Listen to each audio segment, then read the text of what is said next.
Students नमस्कार, स्वागत है आप सभी का APJ online classes YouTube channel पर। कक्षा 11वीं वार्षिक परीक्षा सत्र 2024-25 विषय रसायन शास्त्र केमिस्ट्री का ये क्वेश्चन पेपर आ गया है। जैसा कि आपको पता है 18 फरवरी को आपके रसायन शास्त्र केमिस्ट्री का पेपर है, तो बहुत बच्चों का डिमांड था कि सर रसायन शास्त्र का क्वेश्चन पेपर लेके आइए। जैसे आपने जीव विज्ञान का क्वेश्चन पेपर दिया था उसमें से सारे क्वेश्चन एग्जाम में देखने को मिले थे, तो यहां पे मैं आपके लिए रसायन शास्त्र का यानी केमिस्ट्री का क्वेश्चन पेपर लेके आ गया हूं। तो इस वीडियो को आप लास्ट तक देखिए और चैनल पर नए चैनल को सब्सक्राइब कर बेल आइकन प्रेस कर लीजिए, जिससे आने वाले वीडियो का नोटिफिकेशन आप तक पहुंचता रहे। और हां, मैं आपको बता दूं इस वीडियो में क्वेश्चन नंबर 1 से क्वेश्चन नंबर 20 तक का संपूर्ण आंसर अथवा सहित का दिया जाएगा। और यदि आप इस क्वेश्चन पेपर को तैयार कर लेते हैं, इसके अथवा सहित के क्वेश्चन को तैयार कर लेते हैं, तो यकीन मानिए आपके वार्षिक परीक्षा में कोई भी सेट आएगा यहीं से पूरा पेपर बनने वाला है। तो वीडियो को एक बार लास्ट तक जरूर देखिएगा। तो चलिए आइए शुरू करते हैं। यहां पे आप देख सकते हैं आपके एग्जाम में टोटल 20 क्वेश्चन पूछे जाएंगे। आपका जो समय रहेगा वो 3 घंटे रहेंगे। आपका पूर्णांक जो रहेगा वो 70 मार्क्स का रहेगा। यहां पे आप निर्देश पढ़ सकते हैं। तो चलिए आइए मैं बढ़ता हूं आगे सीधे, और इसमें पूरा आंसर भी आपको देखने को मिलेगा। तो वीडियो को लास्ट तक देखिए और हां, इस वीडियो को शेयर करना जरूर ना भूलें और इसे अपने दोस्तों के साथ जरूर शेयर करें। यहां पे देखिए आपका आता है क्वेश्चन नंबर पहला, जिसमें आपसे पूछा गया सही विकल्प चुनकर लिखिए। नंबर पहला है, परमाणुओं के कक्षकों में इलेक्ट्रॉनों का भरना किस नियम से होता है? तो आपको बताना है अफवाहू के सिद्धांत से। ठीक है, यहां पे इसके बाद अगला आता है, सिग्मा बंध किस अति व्यापन में नहीं बनता? तो यहां पे पीपी पार्श्ववर्ती। इसके बाद हम बढ़ते हैं आगे, तो यहां पे आप देखेंगे इसी का तीसरा नंबर, प्रबल अम्ल तथा प्रबल क्षार की उदासीनीकरण ऊष्मा का मान होता है तो -57.32 किलो जूल मोल। ठीक है, इसके बाद बढ़ते हैं आगे, तो यहां पे आप देखेंगे इसी का चौथा नंबर, हीरे में कार्बन की संयोजकता होती है। तो यहां पे इसका आंसर आपको बता देना है सी नंबर यानी 4 होगा। यहां पे पांचवा है, लुईस धारणा के अनुसार अम्ल होते हैं, तो यहां पे आपको बताना है इलेक्ट्रॉन युग्मग्राही। ठीक है, इसके बाद बढ़ते हैं आगे, तो यहां पे आप देखेंगे इसी का छठवां नंबर, C3H4 कार्बनिक यौगिक किस असंतृप्त हाइड्रोकार्बन से संबंधित है? तो यहां पे आपको बताना है एल्काइन। इस तरह से ये आपका क्वेश्चन नंबर 1 का आंसर कंप्लीट होता है। और हां, ये पेपर इंग्लिश और हिंदी दोनों वर्जन पे है, तो यहां पे इंग्लिश मीडियम के जो भी स्टूडेंट हो वो भी यहां पे विजिट कर सकते हैं। इसके बाद आइए हम बढ़ते हैं आगे। यहां पे देखेंगे ये आता है आपका आंसर। यहां पे देखिए यह रहे आपके सही आंसर। ठीक है, ये आंसर आप अच्छी तरह से देख लीजिए। ये आपके क्वेश्चन नंबर 1 का पूरा आंसर आपके सामने है, इसको आप नोट करके रख लीजिए। ठीक है, और ये वीडियो आपको लास्ट तक देखना है। थोड़ा सा वीडियो लॉन्ग हो जाएगा, पर यहां पे आपको अथवा सहित का आंसर मिलेगा। आपको आंसर कहीं अदर जगह ढूंढने की आवश्यकता नहीं है। मैं यहां पे पूरा कंप्लीट आंसर भी आपको प्रोवाइड करा रहा हूं। तो चलिए आइए बढ़ते हैं आगे, तो यहां पे आता है आपके सामने क्वेश्चन नंबर 2। इसी तरह से मैं सभी क्वेश्चनों का आंसर दूंगा। यहां पे देखिए पहला क्वेश्चन कंप्लीट होता है, इसके बाद आता है दूसरा क्वेश्चन, जिसमें आपसे पूछा गया रिक्त स्थानों की पूर्ति कीजिए। ये सभी क्वेश्चन 1-1 अंक हैं, टोटल आपको 6 अंक मिलेंगे। यहां पे पहला है, 12 ग्राम कार्बन में परमाणुओं की संख्या डैश डैश होती है। तो इन सभी क्वेश्चनों को आप देख लीजिए, मैं इनका आंसर आपको दे देता हूं। यहां पे दूसरा है, पी कक्षा के लिए मुख्य क्वांटम संख्या का मान n बराबर 3, L का मान डैश डैश होगा। तो इसका आंसर आपको बताना है। इसके बाद देखिए NH3 अणु की ज्यामिति डैश डैश होती है। यहां पे देखिए चौथा नंबर, दहन ऊष्मा डेल H का मान सदैव डैश डैश होता है। इसके बाद ये रहा 5वां नंबर। आइए मैं इन सभी का आंसर भी आपको दिखाऊंगा। यहां पे ये रहा 6वां नंबर, CNG का पूरा नाम। तो चलिए आइए मैं आपको इसका आंसर दिखा देता हूं। यहां पे इंग्लिश मीडियम के स्टूडेंट जो भी हो वो देख सकते हैं। इसके बाद ये रहा आपका आंसर।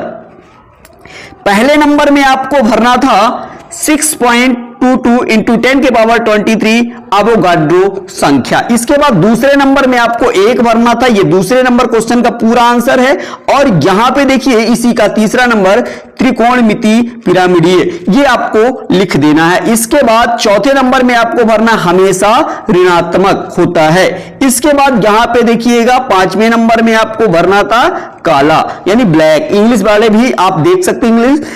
और इसके बाद ये रहा 6वां नंबर संपीड़ित प्राकृतिक गैस, ये रहा इसका आंसर। इस तरह से ये भी आपका कंप्लीट होता है। इसके बाद बढ़ते हैं आगे, तो ये रहा आपका क्वेश्चन नंबर 3, जिसमें आपसे पूछा गया सत्य असत्य लिखिए। यहां पे पहला नंबर आप क्वेश्चन पढ़ सकते हैं, विलायक के 1 केजी में उपस्थित विलेय के मोलों की संख्या को मोललता कहते हैं। आपको बताना है सत्य है असत्य। या दूसरा देख सकते हैं, ये रहा क्वेश्चन तीसरा।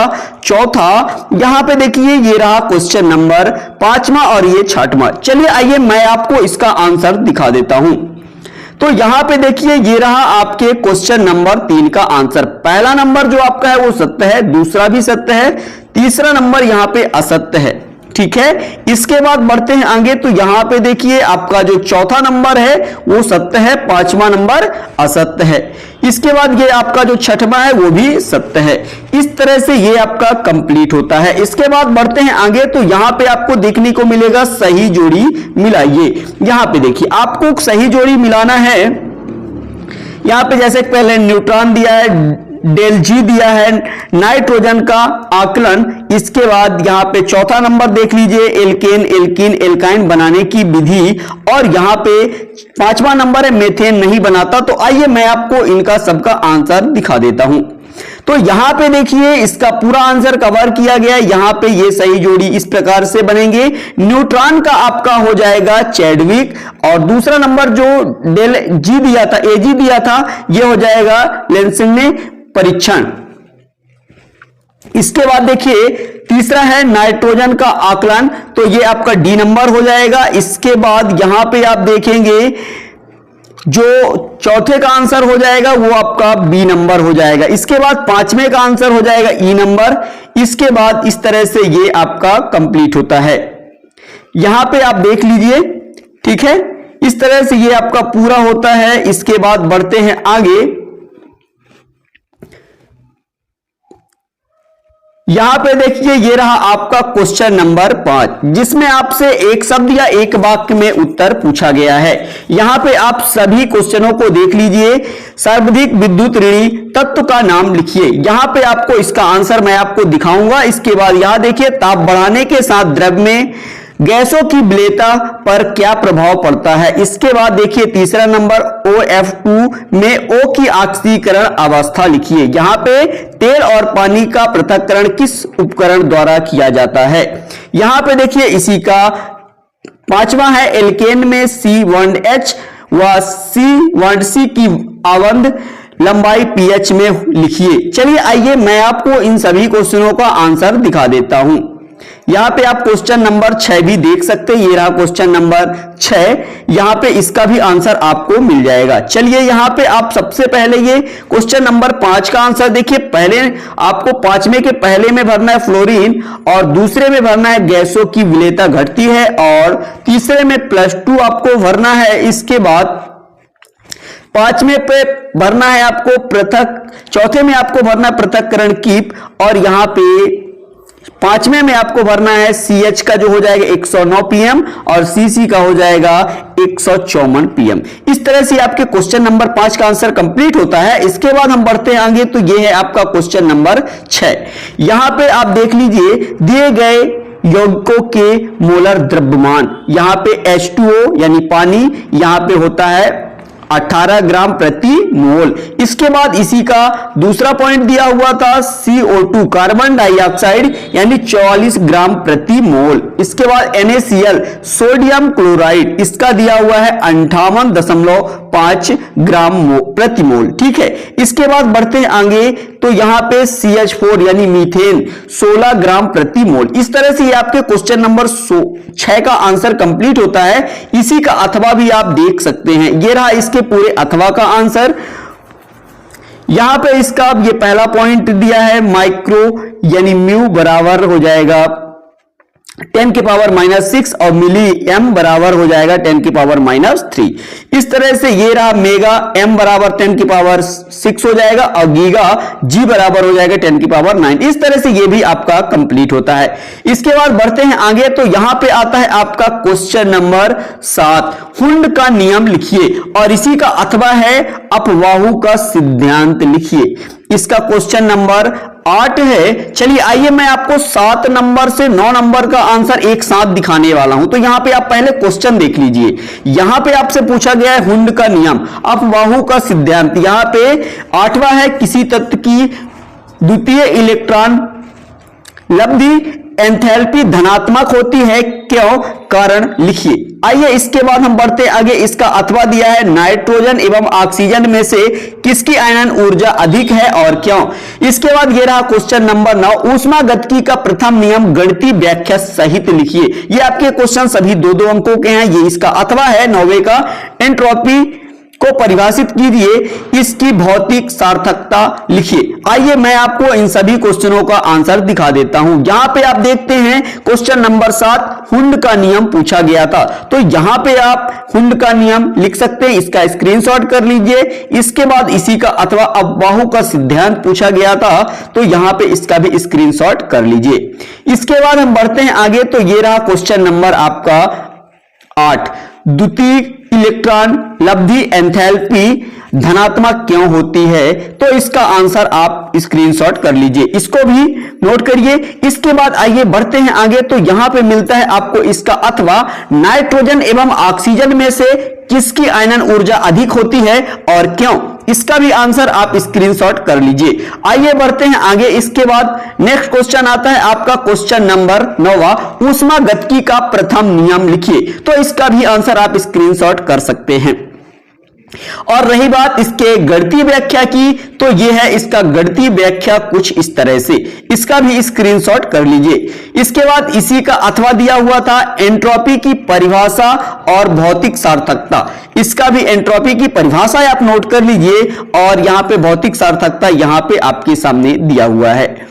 आइए बढ़ते हैं आगे, तो यहां पे आता है अब अगला क्वेश्चन। यहां पे मैंने क्वेश्चन नंबर 9 तक का आंसर आपको प्रोवाइड करा दिया। अब यहां पे देखिए 10 से आगे का क्वेश्चनों का आंसर आपको मिलेगा। ये रहा आपका क्वेश्चन नंबर 10। यहां पे आप देख लीजिए, ये दिया हुआ है, इसका अथवा यहां पे है और यहां पे अथवा सहित का आंसर आपको आगे मिलने वाला है। यहां पे देखिए ये रहा आपका क्वेश्चन नंबर 11।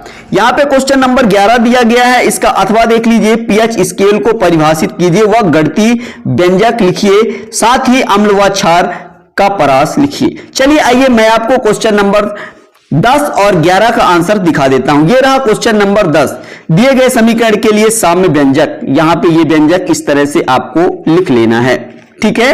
इसके बाद बढ़ते हैं आगे, तो यहां पे इसका अथवा दिया था, ये अथवा का आंसर आप इसको भी नोट कर लीजिए। वीडियो को आप रोक के लिखेंगे तो लिख पाएंगे, ठीक है।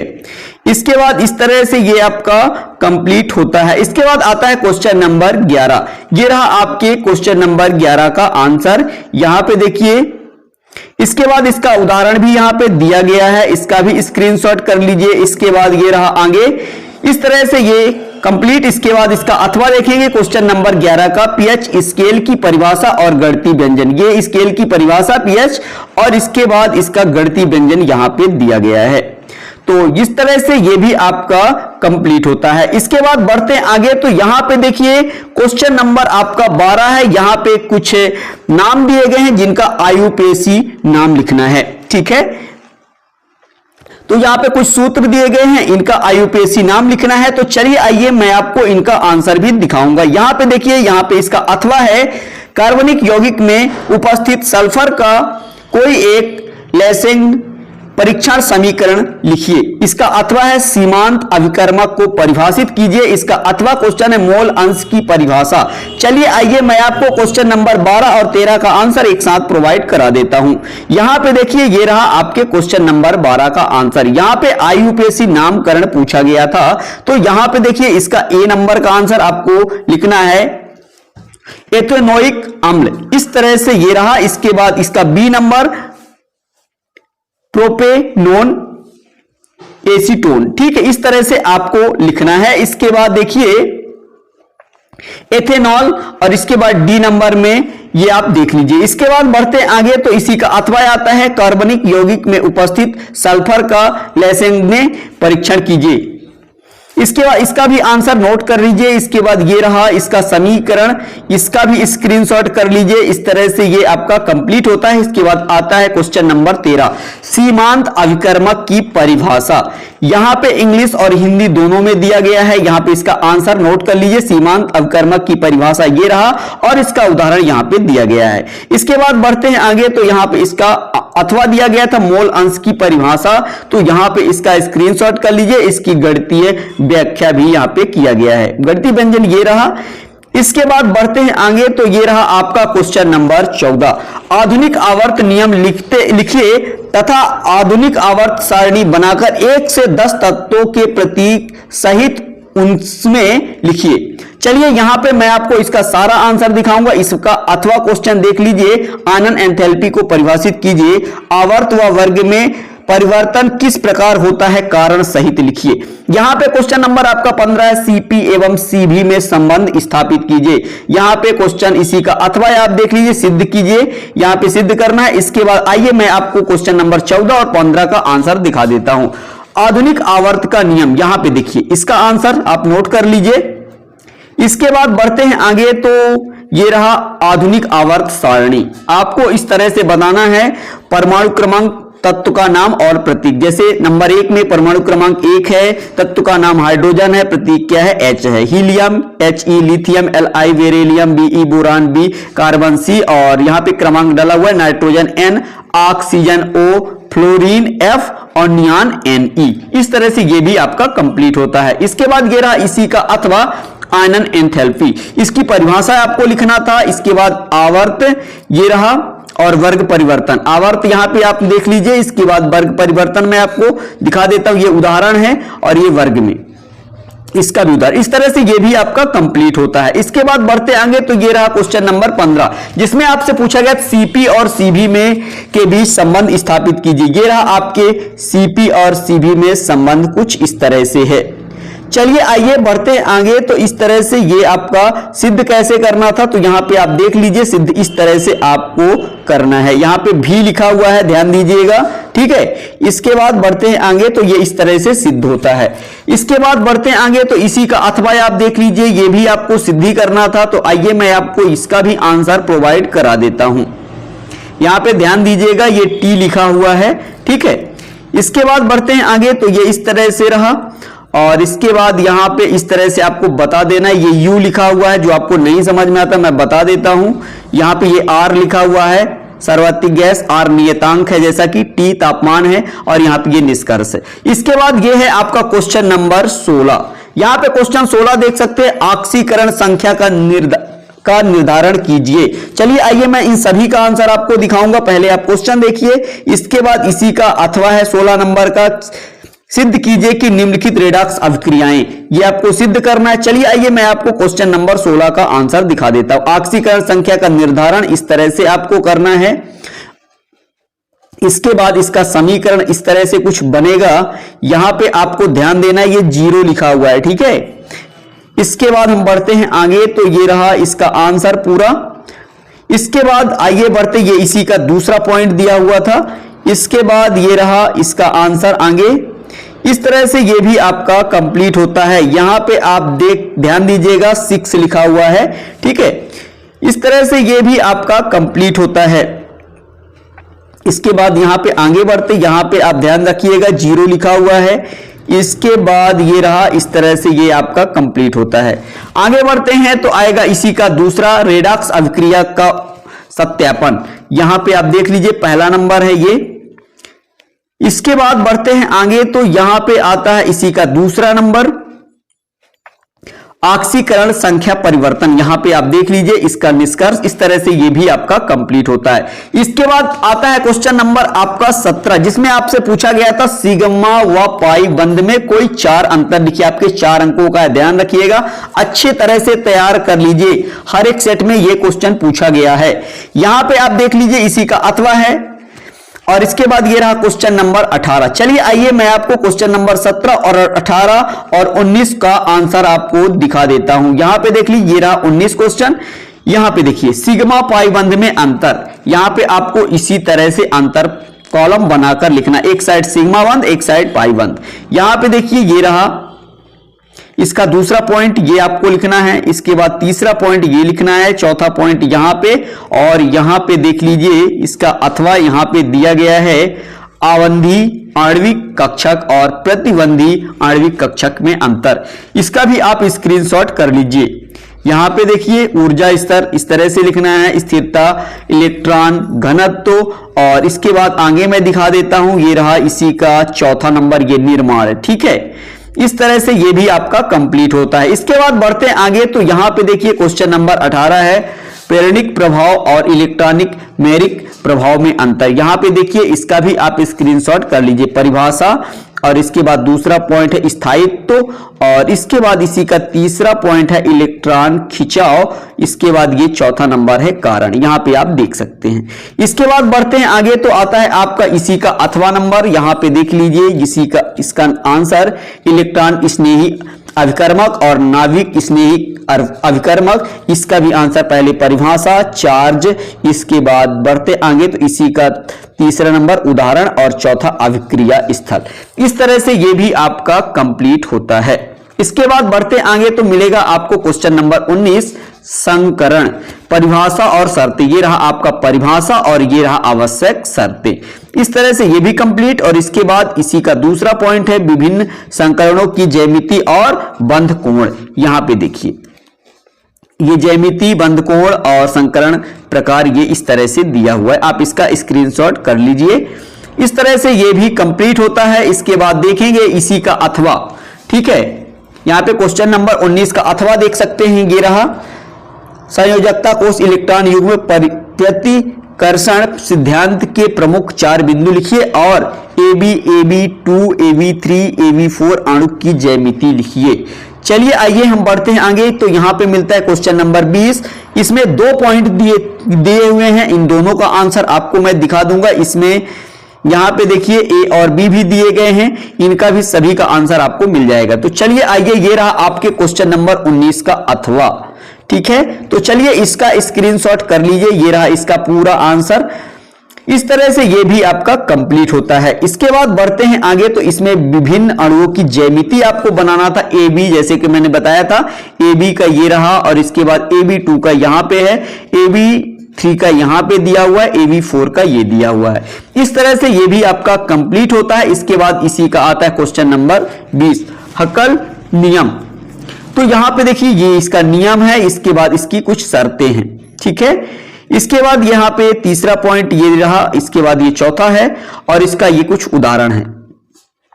इसी का दूसरा पॉइंट केवल रासायनिक समीकरण, ए नंबर दिया हुआ था ना, ए नंबर का आंसर ये लिखा है और बी का आंसर ये है। इस तरह से ये आपका कंप्लीट होता है।